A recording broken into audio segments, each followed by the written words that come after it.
Hello everyone, first time మన channel చూస్తుంటే subscribe చేసుకోవడం మర్చిపోవద్దు. వీడియోలోకి వెళ్ళినట్లయితే దీప ఏ కంపెనీకి సీఈఓ అని కన్ఫర్మ్ అయిన తర్వాత ఇక బోర్డు మెంబర్స్ అందరూ కూడా తనను కంగ్రాచులేట్ చేసి అక్కడి నుంచి అయితే వెళ్ళిపోతారు. ఇక ఆ తర్వాత సూరజ్ అయితే నేను వచ్చిన పని అయిపోయింది సార్, ఇక నేను బయలుదేరుతానని చెప్తే నువ్వు ఎక్కడికి వెళ్ళడానికి వీల్లేదు, నువ్వు ఈ కంపెనీలో దీపకి సహాయంగా మాకు సలహాదారుగా నువ్వు ఈ కంపెనీలోనే కంటిన్యూ అవ్వాలి, ఉంటున్నావు సూరజ్.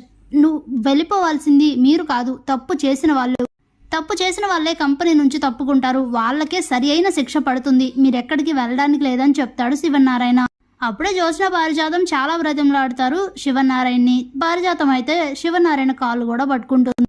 ప్లీజ్ అండి, ఈ ఒక్క తప్పుని క్షమించండి అని అడిగితే ఇక నేను మీకు చెప్పి విసిగిపోయాను, నాకు చెప్పే అవసరం లేదు, ఏమీ లేదు, మిమ్మల్ని ఎలా పనిష్ చేయాలనేది నా కోడలే చూసుకుంటుందని అంటారు. ఒక్కసారిగా స్టన్ అయిపోతారు ఇద్దరు. అమ్మో, మమ్మీకి తెలిస్తే అస్సలే ఊరుకోదు అని చెప్పి ఉదయం తనన్న మాటల్ని గుర్తు చేసుకుంటుంది జ్యోత్స్న. తప్పు చేసిన వాళ్ళు ఎవ్వరైనా సరే ఇంట్లో నుండి బయటకు గంట పడతారని అన్న మాటని గుర్తు చేసుకుంటుంది. అప్పుడే ప్లీజ్ తాత చెప్పొద్దు అని అంటుంటే తప్పు చేసినప్పుడు ఏమైంది భయం, తప్పు చేసినప్పుడు మేమందరం ఎందుకు గుర్తు రాలేదు నీకు, అప్పుడు లేని జ్ఞానం ఇప్పుడెక్కడి నుంచి వస్తుంది అని అంటే అప్పుడే దీప ఇంట్లో చెప్పొద్దులేండి అని అంటుంది. అప్పుడే కార్తీక్ అయితే నువ్వు ఊరుకో, ఎందుకు చెప్పొద్దు అంటున్నా, మనకి ఇంత పెద్ద సమస్య వచ్చినప్పుడు మనల్ని అందరూ దోషులుగా చూశారు, కనీసం మనకి ఎవరైనా సపోర్ట్ చేశారా, పైగా రెచ్చగొట్టారు కూడా, అలాంటప్పుడు వీళ్ళకి ఎవరికి మనం సపోర్ట్ చేయాల్సిన అవసరం లేదు, నువ్వు మాట్లాడకని చెప్తారు.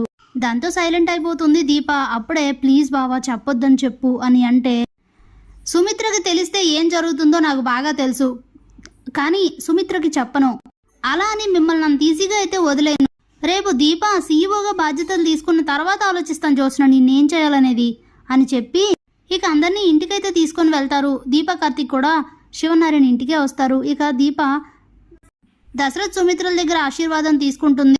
సుమిత్ర దశరథ్ అక్కడి నుంచి వెళ్ళిపోగానే అప్పుడే ఇంతకీ పారు పరిస్థితి ఏంటి సార్ అని అడిగితే మా పారిజాతం వల్ల మీ ఆవిడ బాధపడింది కాబట్టి ఏం చేయాలో నువ్వే చెప్పని చెప్తే ఎప్పుడు మా ఆవిడని పని మనిషిని తిడుతూ ఉంటుంది కాబట్టి మీరే సరి అయిన శిక్ష వెయ్యండి అని చెప్తే ఇక 1 రోజుల పాటు పారిజాతాన్ని అయితే పని మనుషులో బ్రతకమని చెప్తాడు శివనారాయణ. షార్ట్ కట్లో చెప్పాలంటే అదే చెప్తాడు. పట్టు చీరలు కట్టుకోవద్దు, నగలు పెట్టుకోవద్దు, మేకప్ వేసుకోవద్దు, నేల మీద పడుకోవాలి, ఇక ఇలాంటి రూల్స్ అన్నీ కూడా చెప్తాడు. ఇవన్నీ చేయదేమో సార్ పారు అని కార్తీక్ అంటే చేయించే బాధ్యత నీదే అని చెప్తాడు.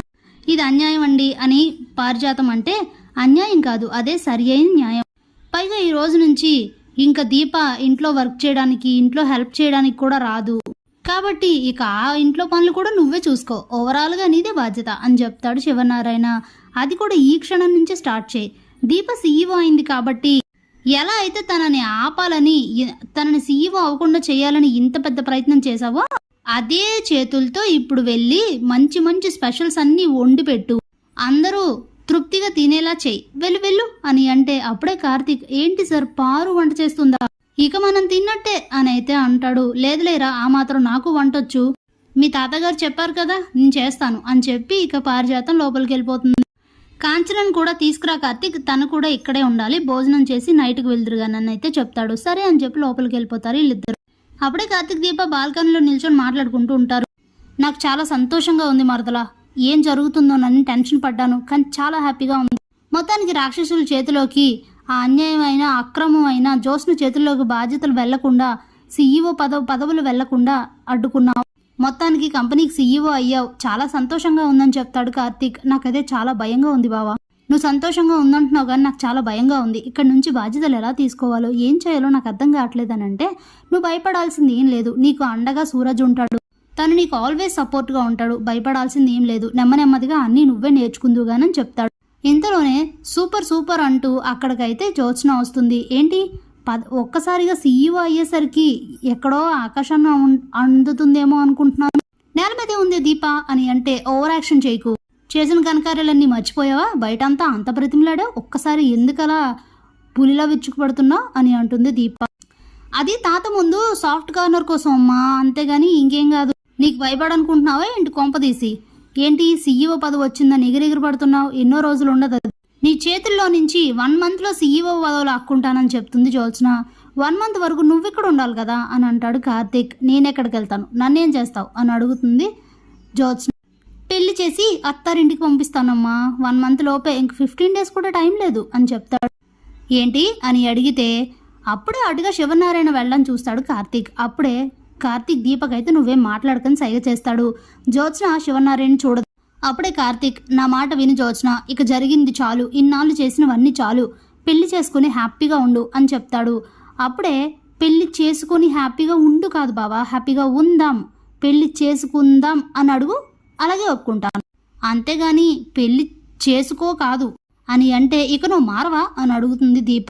నేను ఎప్పటికీ మారను, నేను పెళ్ళంటూ చేసుకోవాల్సి వస్తే అది బాగానే చేసుకుంటాను, నిన్ను లేకుండా చేసి మరీ చేసుకుంటానని అంటుంది. ఇంత జరిగినా దీని పొగరు తగ్గలేదని అనుకుని శివనారాయణకి చాలా కోపం వస్తుంది. విన్న ఒక్క మాటతో అక్కడికి వచ్చి జ్యోత్స్న మీదకైతే చేయెత్తుతారు. కానీ ఆడపిల్ల మనోరాలు అవడం వలన ఆయన అయితే చేసుకోరు. ఎంత చెప్పినా కూడా నీకు బుద్ధి రాలేదు కదా, మళ్ళీ అదే మాటలు మాట్లాడుతున్నా అని అంటే, అది కాదు తాత, నాకు బావంటే ఇష్టం అని చెప్తుంది. నోర్మై, చెప్పడానికి కూడా సిగ్గు లేకపోతే సరే. అయితే నువ్వు ఇలా ఫిక్స్ అయ్యావు కాబట్టి నేను చెప్తాను చూడు. నువ్వు ఆఫీస్లో చేసిన మోసాన్ని నేను మీ అమ్మకు చెప్పకుండా ఉండాలి, ఇంట్లో ఎలాంటి తగాదాలు రాకుండా ఉండాలంటే నేను చూసిన సంబంధానికి తలంచి తాళి కట్టించుకో, లేదా మీ అమ్మకు చెప్తే తక్షణమే ఇంట్లో నుంచి గెంటేస్తుంది. పెళ్ళా, ఇంట్లో నుండి వెళ్ళిపోవడమా, ఏది కావాలి నువ్వే డిసైడ్ చేసుకో అని అంటే, తాత ప్లీజ్ అది కాదు అని చెప్తూ ఉంటే, ఇంకేం మాట్లాడుకో, నేను మంచి కుర్రాన్ని చూస్తాను, నువ్వు పెళ్లి చేసుకోవాల్సిందే, లేదనుకో ఇంట్లో ఉండవు, ఆ తర్వాత నీ ఇష్టం అని చెప్పి అక్కడి నుంచి వెళ్ళిపోతాడు. దాంతో వీళ్ళు చూసి కావాలని ఇదంతా చేశారని అయితే జ్యోత్స్న కనిపిస్తుంది. Thanks for watching.